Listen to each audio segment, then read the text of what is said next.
Having a photograph taken is about surrender, about letting go, handing the control to the person behind that scary box. I am, for one, under no doubt about how terrifying an experience it can be, and it doesn't need to be. It should be rewarding, enriching and enlightening, a great thing to go through.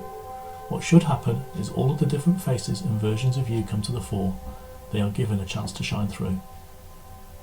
I'm Julian Knopf, and this is episode 2 of Propaganda, the one where I step in front of the lens. There's a saying, maybe you've heard it, maybe you haven't. Cobbler's children don't have shoes. And, although I have plenty of pictures of the family, there really aren't that many of me. I'm crap when it comes to selfies. Whilst other photographers have captured me in a headshot, no one has yet caught the true me. Me at work, me at play, me, well, just being me. It's no secret that I recently had my 49th birthday, and whilst that is not triggering anything like a midlife crisis, I do have a list of things I would like to do before the half century. Whilst that list is evolving and changing as time goes by, I'm trying to keep it to just a dozen things.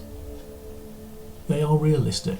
No point planning to run a marathon when A, who knows when marathon running will ever be a thing again, and B, the last time I ran for a bus it nearly killed me. I'd rather be 5 minutes late, thank you. Over the last few months, I've been lucky to have been training a photographer. She's a model of mine with a keen eye for art and fundamental photography skills. We've had a few online lessons, but nothing will ever replace a guided shoot. The simplest way to capture anyone naturally is to put them in their happy habitat. With no shoot days in the studio coming up for her to shadow me, I needed to think of a way to challenge me as the subject and give my students a varied set of locations. So, I hit on an idea. Let's take a walk around some of the places in London I used to work in, grab some photos and just see how well it turns out. I didn't want to put any undue pressure on either of us. It's also a strange time in my personal calendar, as it has recently been 7 years since I left the city behind me and started on my new creative path. So it has been quite some time since I even stepped foot in some of these places, and I'm sure not only will they have changed, but some odd feelings will get drawn up. It was a beautiful sunny day, one of those autumn days that are stolen good weather, sun on the skin and deep blue skies with fresh, cooler air to breathe. Just the right thing for good photography. Some shadows to hide in, some harsh light to bounce off, and all of the things in between. My photography student would have a few different things to deal with.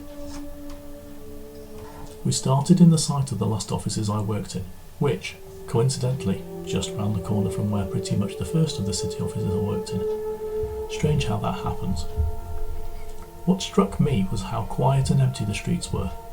Right now, almost everyone who can is working from home, and the constant noises of the city just are not present. I had a bit of a sombre mood to start. We walked and ended up in Brick Lane, walls covered in graffiti, art and drawings. We found the site of the venue that was my gallery of stories a few years back, sadly now just a building site. Alas, this is the way of things. Constant change, especially in the city we call London. Maybe I should take more landscapes. This, however, is where the camera came out to play. I'm always very mindful when being shot not to take control. I mean that we all have different levels of interpretation, and what I want is to be captured by someone else sees me. Having your photograph, after all, is letting someone else control you while still being yourself. After all, if nothing is being revealed, then what is the point? So for the next 4 hours we walked and talked. We visited the site of the many places I had worked, and the story of my city life unfolded. A strange thing happened as I let go, told my story, pointed at tall and lofty buildings. We stopped in a few places to take pictures. I think, for the first time, maybe because we were out and about, I dropped my guard and just let go. Sure, I acted up, played the fool, as I am wont to do, but by and large I just did as I was told. It's a funny thing letting go, just being.